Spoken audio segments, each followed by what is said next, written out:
नमस्कार दोस्तों, मैं हूं राणा यशवंत और आप देख रहे हैं इन खबर। ये बात जो अभी मैं आपसे साझा कर रहा हूं, यह खबर जो आपके सामने रख रहा हूं, उसका सरोकार आपसे है। आपको सावधान करना ज़रूरी है, खबर बताने की तरह ही। और आपसे उम्मीद भी कि आप जब कभी भी इस तरह के कॉल्स आएँ तो एहतियात बरतें, आँख कान खोल कर रखें, दिमाग भी। जो डिजिटल फ्रॉड है, ये मोबाइल है। मोबाइल जिस तरीके से आपके ज़िंदगी में बहुत सारी सहूलियतें लेकर के आ रहा है, आप अपना ज़्यादा समय इसके भीतर लगाते हैं, उतना ही ये ख़तरनाक भी आपके लिए है। एक कॉल आएगी और उस कॉल में कोई आदमी होगा, वह कहेगा कि देखिए आपके नाम से एक कुरियर जा रहा है बाहर, कस्टम के लोगों ने उसको देखा तो उसमें ड्रग्स था और अब आपके ख़िलाफ़ पुलिस एक्शन लेने जा रही है। वो मामला सीबीआई तक भी जा रहा है। आप अब डिजिटली अरेस्टेड हैं। यानी कि वो आदमी वीडियो कॉल पर अब आपको कहेगा कि जो वीडियो कॉल आपका है इसमें आपको दिखते रहना है, आपको हिलना डुलना नहीं है। अब आप अरेस्टेड हैं, कहीं भी मूव करेंगे आप वीडियो ऑफ नहीं करेंगे, लोकेशन आपका ऑन रहना चाहिए, क्योंकि हम लोगों ने आपको गिरफ्तार कर लिया है। गिरफ्तारी अब आपको फिजिकली करवानी है तो पुलिस पहुंच रही है, बचना है तो आपको ये पैसे दे दीजिए, कुछ हम लोग रियायत करके आपके लिए मदद कर देंगे और आप पैसे दे देंगे। ये इसलिए है क्योंकि बार बार मैं इस तरह के शोज करता रहा हूँ, घटनाएं आपके सामने लेकर के आता रहा हूँ, फिर भी रोज़ाना कुछ न कुछ होता रहता है और इस बार बहुत बड़ा हो गया है। नोएडा में एक मेजर जनरल रैंक के अधिकारी, रिटायर्ड मेजर जनरल का मतलब है आर्मी का चीफ जनरल होता है, उसके नीचे लेफ्टिनेंट जनरल होते हैं, उसके नीचे मेजर जनरल। तो जनरल जो शुरू होते हैं मेजर से होते हैं, मेजर लेफ्टिनेंट जनरल।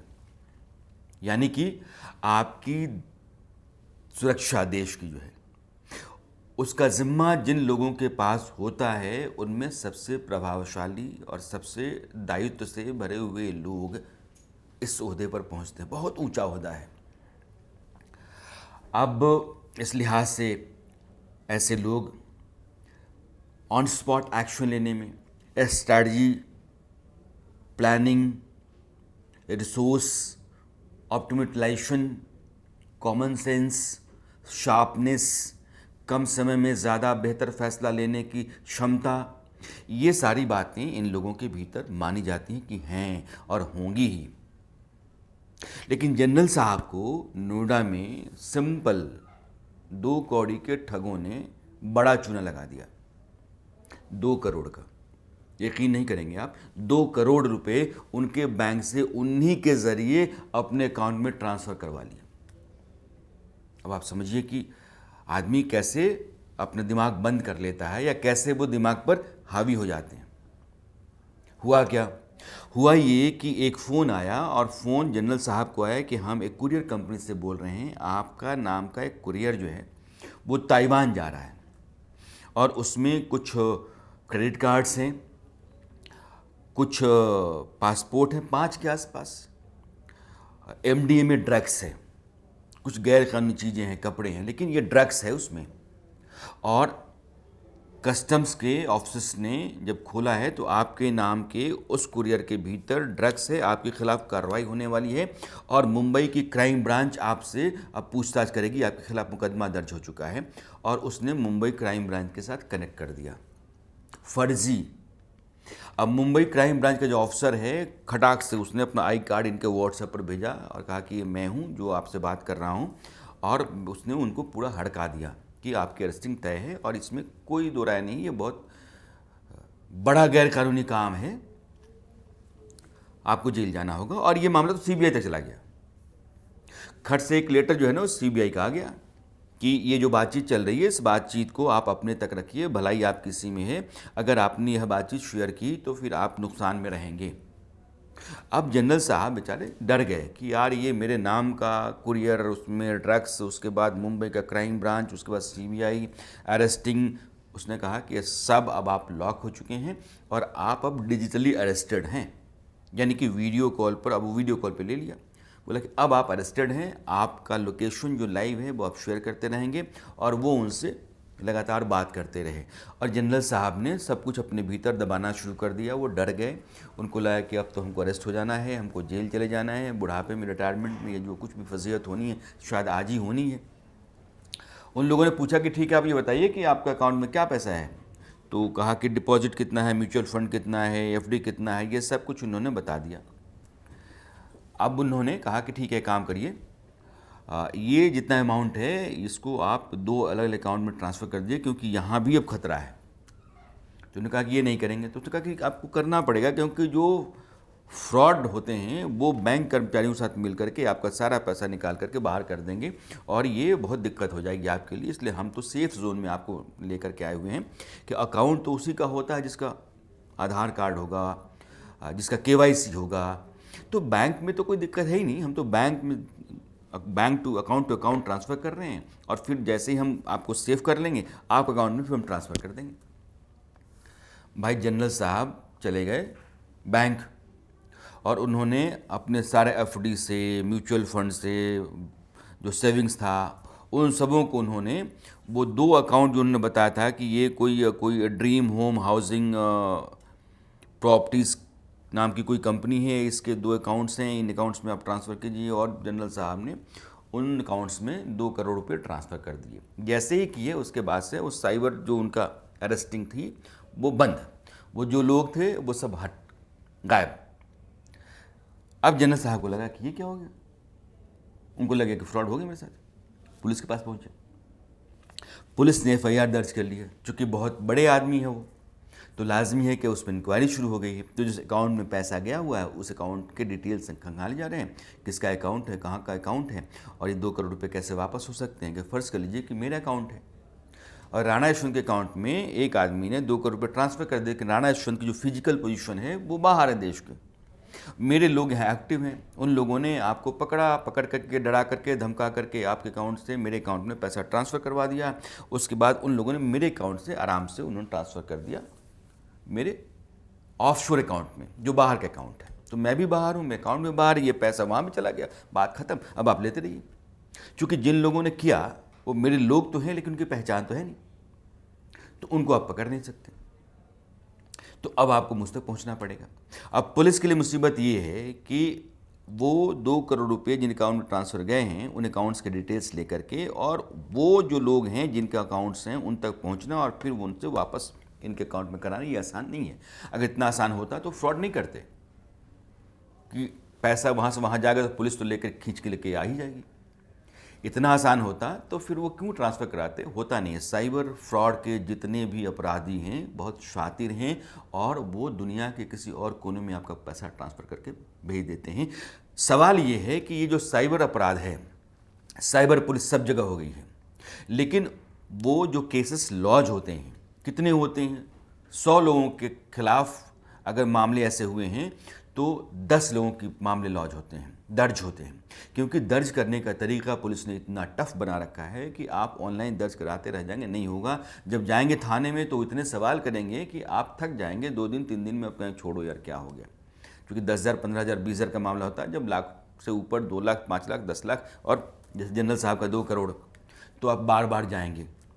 बाकी जो प्रोसेस है, ये पुलिस की जो लापरवाहियाँ हैं या ढीला ढाला रवैया है या लोगों को टालने का जो उनकी मानसिकता है, उसके चलते ये जो अपराधी हैं इनके हौसले बुलंद रहते हैं कि हमने एक बार ठग लिया, उसके बाद पुलिस तो कुछ करेगी नहीं, हमारा काम चलता रहता है। तो इस तरीके से देश भर में 140 करोड़ लोग हैं, दिन भर ट्राई करते हैं तो कुछ ना कुछ, तो बिना किसी हींग फिटकरी के रंग चोखा हो जाए, वो बैठे बैठे माल कमा रहे हैं, सिर्फ इसलिए कि हमको आपको सही जानकारी नहीं है। साइबर फ्रॉड, कोई भी डिजिटल अरेस्ट होता ही नहीं है। कानून की किताब में डिजिटल अरेस्ट नाम की कोई चीज़ नहीं है, फिजिकल अरेस्ट ही पुलिस करेगी। और पुलिस जो है या फिर एजेंसीज, तो मेरे खिलाफ सीबीआई पहले एफआईआर तो दर्ज करेगी, उसके लिए हमको नोटिस भेजेगी, ईडी केस दर्ज करेगी, जब नोटिस भेजेगी, पुलिस नोटिस भेजेगी, या पुलिस आएगी पूछताछ करेगी। आपको हवा में मैंने अरेस्ट कर लिया कि आप जो वीडियो पे हैं, ये फिर यहाँ से अब वीडियो कॉल पे यही आप अरेस्ट हैं, डिजिटल अरेस्ट, और मैंने मान लिया कि हो गए। तो ये थोड़ा कॉमन सेंस का मामला है, नहीं होता तो डिजिटल अरेस्ट नहीं हो सकता है।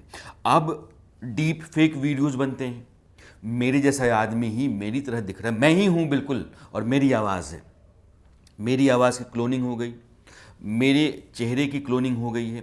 तो ये सिंथेटिक वीडियो मेरा, सिंथेटिक ऑडियो मेरा, और मैं ही आपको दिख रहा हूँ, और मैं आपसे कह रहा हूँ यार बहुत बुरा हाल है मेरा, फंस गया हूँ कहीं, और यहाँ से निकलना ज़रूरी है, 10,000 रुपये भेज दो, मैं पहुँचता हूँ घर, उसके बाद तुमको ट्रांसफ़र कर देता हूँ। आपने कहा कि ठीक है यार, कोई बात नहीं, मैं करता हूँ। आपने कर दिया, और मैंने कोई और अकाउंट दिया है, अकाउंट नंबर मेरे नाम का होना चाहिए कि राणा यशवंत के अकाउंट में जा रहा है, मेरा फ़ोन नंबर होना चाहिए, फ़ोन नंबर की भी क्लोनिंग हो सकती है, तो एक बार कॉल कर लो। लेकिन जब तक आप इस तरह से पूछ परख नहीं करते हैं, जांच पड़ताल छानबीन नहीं करते हैं, और आप सीधे किसी आदमी को ट्रांसफ़र कर देते हैं, तो समझ लीजिए कि पैसा गया, डूब गया। ये सारे फ्रॉड हैं। तो इसलिए अभी जो डिजिटली चीज़ें मूव कर रही हैं, वो हमारी आपकी सहूलियत और ज़िंदगी को बेहतर बनाने के लिए जितना इस्तेमाल होती हैं, उससे कहीं ज़्यादा वो हमारे आपके ख़िलाफ़ हमको गलत तरीके से ऐंठने के लिए, हमारा जो कमाया है उसको लूटने के लिए इस्तेमाल होने लगा है। इसलिए जब कभी भी आप फ़ोन के ज़रिए कोई भी बातचीत कर रहे हैं, या कोई भी आदमी आपको धौंस धमकी दे रहा है, तो आप उस पर बिल्कुल ना जाएं। बोले भाई तू घर आ जा, दफ्तर आ जा, चौराहे पे आ, कहीं मिल, तो फिजिकली मिल। कॉल आता है कि आपका बच्चा है, या तो हाँ है, नाम विकास, तो हाँ आप कहेंगे विकास, आपके बेटे का नाम पता है, आपको पता है कि आपका बेटा जो है एक बहुत बड़े अपराध में शामिल है 4 लौंडों के साथ, और सबकी गिरफ्तारी हो गई है, आपके बेटे को हम लोग ले जा रहे हैं, आपके बेटे की आवाज़ की क्लोनिंग भी हो जाएगी, और वो कहेगा पापा पापा बचा लो मुझे, मैं बहुत, लोग मार रहे हैं मुझे, मैं बहुत परेशान हूँ, पापा बचा लो। आपको लगे मेरे बेटा बोल रहे हैं, जबकि उसकी आवाज़ बस है, और वो 4 लड़के हैं भी नहीं। तो आपको कहा जाएगा कि इन 4 लड़कों में से बाकी को तो ठीक है, 3 को तो हम देख लेंगे, आपके बेटे को हम चाहते हैं बचाना, आप थोड़ा सा काम कीजिए, अपने बेटे के लिए कुछ कर लीजिए, पिता हैं आप। तो आपने कहा हाँ बोलो बोलो क्या करना है, तो ये अकाउंट है, इसमें थोड़ा सा आप डाल दीजिए। तो आपने पैसे ट्रांसफ़र कर दिए, उसका फ़ोन रख दिया, आपका बेटा थोड़ी देर में कहीं से फ़ोन करेगा, पापा क्या हाल है, चाहे आप फ़ोन कर क्या हाल है, तो बोले ठीक है हम तो शॉपिंग कर रहे हैं, हम कहीं क्लास में हैं, या चाहे कहीं जा रहे हैं दोस्तों के साथ। तो आप कहेंगे यार तुम्हारा अभी तो तुम अरेस्टेड थे। बोले कहाँ से अरेस्टेड थे? तो आपको सदमा लगेगा। तो ये सदमा लगेगा, आप चौंकेंगे, अपना कमाया गंवाएंगे। इससे बेहतर ये है कि आप इन बातों को ध्यान में रखें। साइबर फ्रॉड कई तरीके से हो रहे हैं, उन सभी तरीकों को देखें और आजमाएं। खुद से आप एक बार टेस्ट करें कि वो जो आदमी कह रहा है सही है कि नहीं है। अपने कुछ लोगों से आप बातचीत करें, ऐसा कौन सा अपराध है कि मैं अपने बचने के लिए वकील कर सकता हूँ कोर्ट में और पूछ नहीं सकता हूँ। सीबीआई का लेटर आ गया कि आप किसी बात मत कीजिए, बात करेंगे तो आपके खिलाफ ये चला जाएगा, और फिर उस पर आपके लिए मुसीबत बढ़ जाएगी। आप कहते हैं कि हाँ बढ़ जाएगी। अरे कैसे बढ़ जाएगी यार? इंसाफ की लड़ाई लड़ते हैं हम, सज़ा पाने की लड़ाई नहीं। तो इंसाफ की खातिर हर आदमी से पूछना मेरा बुनियादी अधिकार है। वकील से लोग पूछते हैं, दोस्तों से पूछते हैं, रिटायर्ड पुलिस ऑफिसर से, पुलिस दोस्तों वाले से पूछते हैं। तो आप ऐसे लोगों से पूछ पड़क कीजिए।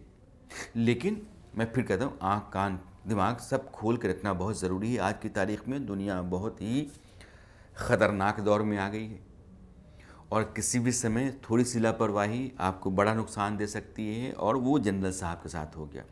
बेचारे रिटायरमेंट के बाद अच्छी खासी ज़िंदगी जी रहे होंगे, पूरी गाढ़ी कमाई जो पूरे करियर की 2 करोड़ की थी उन्होंने गंवा दी। और बहुत कम चांस है, ब्लीक चांस है कि उनका पैसा आ जाए, नहीं आ सकता। इसलिए सावधान रहना, सतर्क रहना बहुत ज़रूरी है।